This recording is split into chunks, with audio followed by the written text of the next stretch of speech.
আসসালামু আলাইকুম। আমি Mohammad Monjurur Rahman, assistant professor, accounting, Kushtia government college, Kushtia. আমি অ্যাকাউন্টিং 16/32 এর পক্ষ থেকে আপনাদেরকে স্বাগত এবং শুভেচ্ছা। আমি আমার দীর্ঘ শিক্ষকতার অভিজ্ঞতা থেকে দেখেছি, আমি যেটুকু জানি সেটুকুই আপনাদের সাথে শেয়ার করছি। তো মার্চেন্ডাইজ ইনভেন্টরি একটা অত্যন্ত গুরুত্বপূর্ণ চ্যাপ্টার।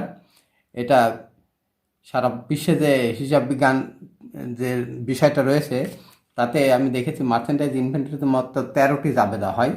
তো এই 13টি জাবেদা করলে আপনার পরীক্ষার হলে হবে, প্রশ্নের উত্তর করতে পারবেন, কিন্তু বাস্তব জীবনে পারবেন না, কারণ বাস্তব জীবনে 13টা বিষয়ের সাথে রয়েছে একটা বিশাল সিদ্ধান্ত গ্রহণের এক জটিল কলা কৌশল।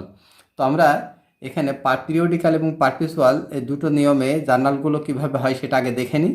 এর পরবর্তী ক্লাসে আমরা একটা বিশাল অঙ্ক দেখব এই 13টা জার্নাল দিয়ে। তো পিরিয়ডিক্যালে মার্চেন্ডাইজ পারচেজ ইন ক্যাশ, অর্থাৎ মার্চেন্ডাইজ ইনভেন্টরি কাকে বলা হয়? মার্চেন্ডাইজ ইনভেন্টরি হচ্ছে যে পণ্যটা বিক্রির উদ্দেশ্যে কেনা হয়, সেটা হচ্ছে মার্চেন্ডাইজ ইনভেন্টরি। আর যেটা ব্যবহারের উদ্দেশ্যে কেনা হয় সেটা অ্যাসেট হয়। আর যদি যে মালটা যেটা কেনা হয় সেটা যদি প্রসেসিং করা হয়, অর্থাৎ ফ্যাক্টরিতে প্রসেসিং করা হয়, তখন আর সেটাকে মার্চেন্ডাইজ ইনভেন্টরি বলে না, সেটাকে বলে র মেটেরিয়ালস। তাহলে আমার কথা হচ্ছে যে র মেটেরিয়ালস হচ্ছে সেইটা যেটা প্রসেসিং করা হবে, আর যেটা বিক্রয়ের উদ্দেশ্যে করা হবে সেটা মার্চেন্ডাইজ ইনভেন্টরি, আর যেটা ব্যবহার করা হবে সেটা হবে অ্যাসেট। এখন আমরা আসি অ্যাসেট বা সম্পদ। এখন merchandise inventory purchase in cash 1 নম্বর আমরা বলছি, অর্থাৎ মার্চেন্ডাইজ ইনভেন্টরি ক্রয় করতে হবে আপনাকে। 1 নম্বর ডিসিশন হচ্ছে মার্চেন্ডাইজ ইনভেন্টরি ক্রয় করতে হবে। যখন আপনি ব্যক্তিগত জীবনে ব্যবসা করতে যাবেন তখন অবশ্যই কোথায় বেচবেন তার আগে বেচার চিন্তা করবেন, তারপরে কতটুকু কোন জায়গা থেকে কিনবেন সেটা আপনার বিষয়। এখন এখানে পারচেজ ডেবিট আর ক্যাশ ক্রেডিট, অর্থাৎ পারচেজ বাড়বে এবং ক্যাশ কমবে। এটা আমরা পারপিচুয়ালটা ধরছি না, আমরা পিরিয়ডিক্যালটাকে সেরে নিই। মার্চেন্ডাইজ পারচেজ অন ক্রেডিট, অর্থাৎ মার্চেন্ডাইজ ইনভেন্টরি যদি বাকিতে কেনা হয় তাহলে পারচেজ ডেবিট হবে, অ্যাকাউন্ট পেয়েবল ক্রেডিট হবে। 1 নম্বর শেষ হলো, মার্চেন্ডাইজ ইনভেন্টরি কেনা শেষ হলো। এবার আমরা 2 নম্বরে আসি। ট্রান্সপোর্টেশন কস্ট, যে মালটা আপনি কিনেছেন সেই মালটা আপনাকে পরিবহন করে আপনার স্টোরে বা গোডাউনে নিয়ে আসতে হবে বা দোকানে নিয়ে আসতে হবে। তো এর জন্য আপনার জার্নাল হবে ফ্রেইট ইন ডেবিট আর ক্যাশ ক্রেডিট। এখন একটা বিষয় হচ্ছে, ক্রয়ের সময় যদি এফওবি ডেস্টিনেশন থাকে তাহলে ফ্রেইটিনের জার্নাল হবে না, আর যদি শিপিং পয়েন্ট থাকে তাহলে ফ্রেইটিনের জার্নাল হবে। 2 নম্বর গেল। এবার 3 নম্বর আসেন। এই যে মালটা কিনেছেন, এই মাল যদি খারাপ থাকে তাহলে আপনাকে ফেরত দিতে হবে। তো আমরা ক্যাশ পারচেজ রিটার্ন আর ক্রেডিট পারচেজ রিটার্ন দুটো অংশে ভাগ করে নিয়েছি। তো এই ক্যাশ পারচেজটাকে উল্টায় দেন, অর্থাৎ ক্যাশ ডেবিট করেন আর পারচেজ ক্রেডিট করেন, কিন্তু এর সাথে একটু বাড়তি শব্দ লাগান, রিটার্ন। এই জার্নালটাকে উল্টায় দেন। এবার বাকিতে কিনেছেন, account purchase debit, account payable credit করেছেন, এটাকে উল্টায় দেন, তার সাথে একটা রিটার্ন শব্দ লেখায় দেন। এটা হচ্ছে এই পারচেজ রিটার্ন এবং পারচেজ রিটার্নটা হচ্ছে পারচেজের কন্ট্রা অ্যাকাউন্ট বলে এটাকে। 3 নম্বর, অর্থাৎ মাল কেনা, মাল পরিবহন এবং আপনার মাল ফেরত। 4 নম্বর, যাদের কাছ থেকে আপনি বাকিতে মাল কিনেছেন তাদের টাকা পরিশোধ করতে হবে। তো এটা অ্যাকাউন্ট পেয়েবলের টাকাটা দুইভাবে পরিশোধ হয়, একটা ডিসকাউন্টের আর একটা হচ্ছে ডিসকাউন্ট ছাড়া। Account payable paid with discount, অর্থাৎ ডিসকাউন্ট সহযোগে যদি টাকা পরিশোধ হয়, account payable debit, cash credit আর পারচেজ ডিসকাউন্ট ক্রেডিট। আর এইটা যদি ডিসকাউন্ট বাদে হয়, account payable paid without discount, account payable debit আর ক্যাশ ক্রেডিট, অর্থাৎ এই জার্নালটার এই পারচেজ ডিসকাউন্ট আউট হয়ে যাবে। তাহলে কেনার সাথে যে 4টা বিষয়, একটা মার্চেন্ডাইজ ইনভেন্টরি ক্রয়, তার পরিবহন এবং যদি খারাপ থাকে ফেরত দেওয়া। 4 নম্বর হচ্ছে যাদের কাছ থেকে বাকিতে মাল কিনেছেন তাদেরকে টাকা পরিশোধ করা। এবার আসুন আমরা 5 নম্বর। 5 নম্বরের বিষয়টা হচ্ছে, এবার আপনাকে মাল সেল করতে হবে, ঠিক অনুরূপ ফাংশন। আগে আপনাকে নগদে বিক্রি, এটা ক্যাশ সেলস। যদি আপনি এই ইনভেন্টরিটা নগদে বিক্রি করেন তাহলে হবে ক্যাশ আর সেলস, আর যদি বাকিতে বিক্রি করেন তাহলে হবে অ্যাকাউন্ট রিসিভেবল ডেবিট, অর্থাৎ অ্যাকাউন্ট রিসিভেবল বাড়বে এবং সেলস বাড়বে। অ্যাকাউন্ট রিসিভেবল অ্যাসেট ইনক্রিজ হবে আর রেভিনিউ ইনক্রিজ হবে। অ্যাকাউন্ট রিসিভেবল ডেবিট আর সেলস ক্রেডিট, এটাই ক্যাশ, অর্থাৎ অ্যাসেট ইনক্রিজ, ক্যাশ ইনক্রিজ এবং রেভিনিউ ইনক্রিজ। তাহলে এবার আপনি বিক্রি করলেন নগদে আর বাকিতে। এবার আপনাকে এই মাল, এটা আবার একটু বলি, একটু বোধহয় এবার দেখেন আরও একটু ক্লিয়ার করছি। যদি আপনি নগদে বিক্রি করেন ক্যাশ ডেবিট সেলস ক্রেডিট, আর বাকিতে বিক্রি করলে অ্যাকাউন্ট রিসিভেবল ডেবিট আর সেলস ক্রেডিট। এবার আমরা যাব হচ্ছে 6 নম্বরে। যে মালটা আপনি বিক্রি করলেন সেই মালটা আপনার পৌঁছানোর একটা বিষয় আছে। তো এখানে বিক্রির সময় যদি এফওবি শিপিং পয়েন্ট থাকে তাহলে বিক্রয় খরচের এন্ট্রি হবে না। অর্থাৎ যার কাছে বিক্রি করেছেন সে নিজেই মাল নিজ খরচে নিয়ে যাবে, এফওবি শিপিং পয়েন্ট। আর যদি এফওবি ডেস্টিনেশন থাকে তাহলে আপনাকে নিজ খরচে মাল ক্রেতাকে পৌঁছে দিতে হবে, সেই ক্ষেত্রে আপনার জাবেদা হবে। শিপিং পয়েন্ট থাকলে জাবেদা হবে না, কিন্তু ডেস্টিনেশন থাকলে জাবেদা হবে সেলসের সময়। পার্চেসের সময় এর উল্টোটা হয়, ফ্রেট আউট ডেবিট আর ক্যাশ ক্রেডিট, এক্সপেন্স ইনক্রিজ হয় আর অ্যাসেট ক্যাশ ডিক্রিজ হয়। এবার আসি আপনার, তাহলে এর একটা হচ্ছে মাল বিক্রি করা, মালের পরিবহন, আর একটা হচ্ছে বিক্রিত মাল ফেরত নেওয়া। যদি মালটা খারাপ হয় তাহলে আপনাকে ফেরত নিতে হবে। তো ফেরত নিলে আপনি দুই ধরনের মালই ফেরত আসতে পারে। তো আমরা এখানে যদি নগদ বিক্রিটা হয় তাহলে সেলস, এটা উল্টাই দেবেন, এখানে আপনার সেলস রিটার্ন ডেবিট আর অ্যাকাউন্ট রিসিভেবল ক্রেডিট, এটা বাকিটা হয়েছে বাকিটা। তাহলে এখানে অ্যাকাউন্ট রিসিভেবল ক্রেডিট আর সেলস রিটার্ন ডেবিট, এখানে একটু বাড়তি শব্দ লাগাবেন সেলস রিটার্নের সাথে। এখন যদি এটা নগদে হতো, এটা যদি নগদ বিক্রির টাকা হতো তাহলে আপনি এখানে ক্যাশের পরিবর্তে, এখানে অ্যাকাউন্ট রিসিভেবলের পরিবর্তে আপনি এখানে ক্যাশ লিখিয়ে দেবেন, ক্যাশ লিখবেন, এখানে ক্যাশ লিখবেন। যদি নগদেরটা হয় তাহলে সেলস রিটার্ন ডেবিট আর ক্যাশ লিখবেন, বাকি তাহলে account receivable debit, account receivable credit করবেন। এবার আপনার তিনটা কাজ হলো, মাল বিক্রয় করা, মালের পরিবহন, মালের ফেরত। এবার যাদের কাছে বাকিতে মাল বিক্রি করেছেন তাদের কাছ থেকে টাকা আদায় করতে হবে।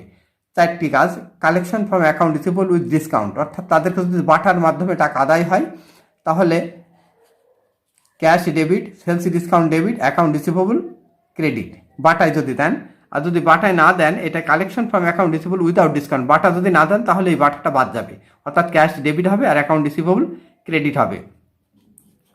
তাহলে এর চারটি ফাংশন, ক্রয়ের সাথে ছিল চারটি: মাল কেনা, মালের পরিবহন, মাল ফেরত দেওয়া এবং পাওনাদারদের টাকা প্রদান, এই চারটি। এবার বিক্রির সাথে আসেন, মাল বিক্রয়, মালের বিক্রয় পরিবহন, বিক্রয় ফেরত এবং দেনাদার থেকে অর্থ আদায়।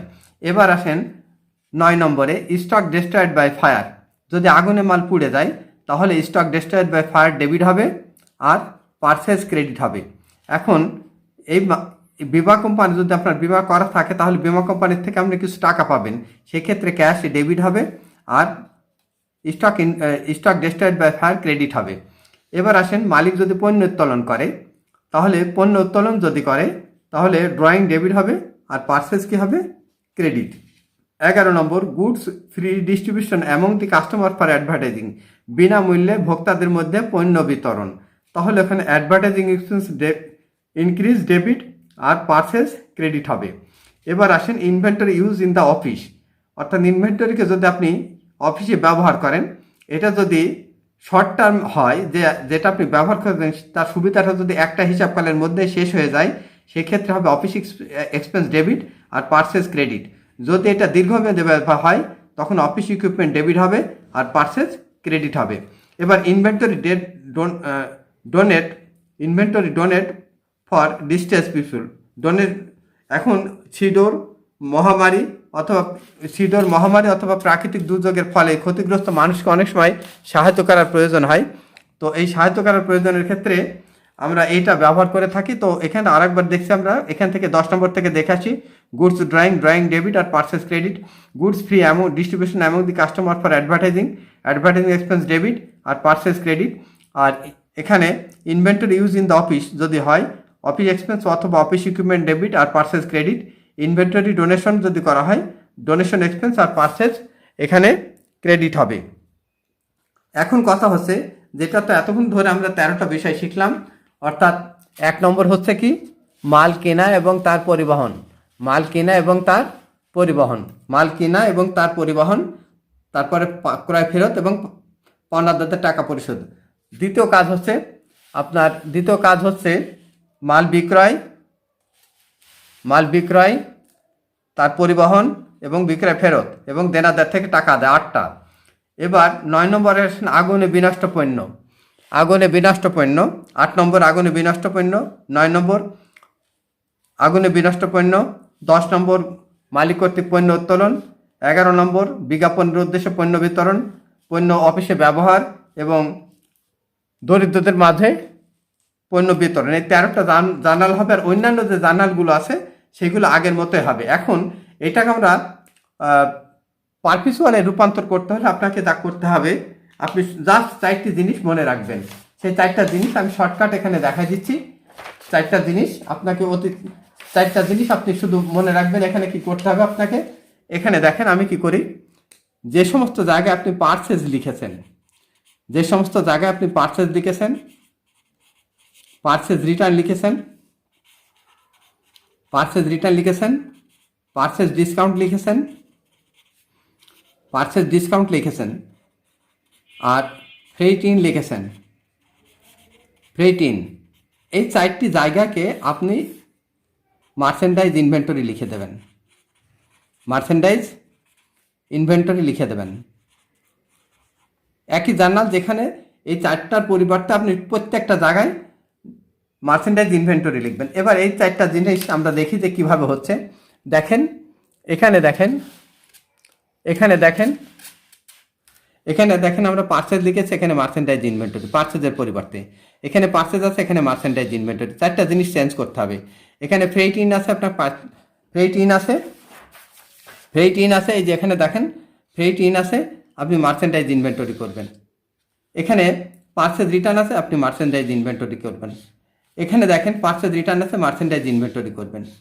এখানে এখানে পারচেজ ডিসকাউন্ট আছে, এখানে মার্চেন্ডাইজ ইনভেন্টরি। এই 4টা আইটেম আপনার 4টার purchase, purchase return, purchase discount, freight in যেখানে আছে তার পরিবর্তে আপনি মার্চেন্ডাইজ ইনভেন্টরি লাগাবেন।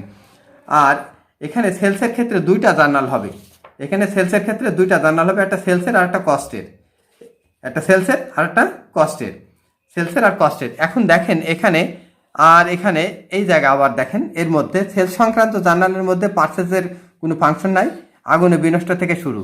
এখানে পারচেজ আছে, আমরা মার্চেন্ডাইজ ইনভেন্টরি লিখেছি। এখানে পারচেজ আছে, আমরা মার্চেন্ডাইজ ইনভেন্টরি লিখেছি।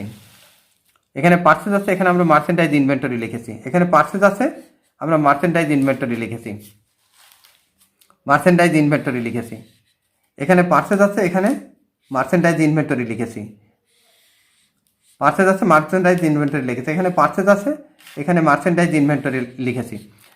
এখন আপনি পিরিয়ডিক্যাল থেকে পারপিচুয়ালে যদি করতে হয় তাহলে আপনার 4টা জার্নালের ক্ষেত্রে খুব গুরুত্ব দেবেন। একটা হচ্ছে purchase, purchase return, purchase discount এবং ফ্রেট ইন, এর পরিবর্তে আপনি মার্চেন্ডাইজ ইনভেন্টরি লাগাবেন। আর যখনই মাল বিক্রি করবেন তখন 2টা জার্নাল দেবেন, এবং সেলস রিটার্নের ক্ষেত্রেও 2টা জার্নাল দেবেন। এই হচ্ছে বিষয়। তো এর পরবর্তী এই 13টা জার্নাল আপনাকে মুখস্থ করতে হবে। মুখস্থ করে বারবার আপনি খাতায় লিখবেন, অথবা একবারে লিখে ফটোকপি করে নেবেন, দিয়ে কাছে রাখবেন এবং বারবার দেখবেন। এর পরবর্তী ক্লাসে আমরা এই 13টা লেনদেন নিয়ে কীভাবে অঙ্কের সমস্যার সমাধান করা হবে সেটা দেখবো, এবং মোটের উপর 7টি অঙ্ক করবেন। ভালো থাকেন।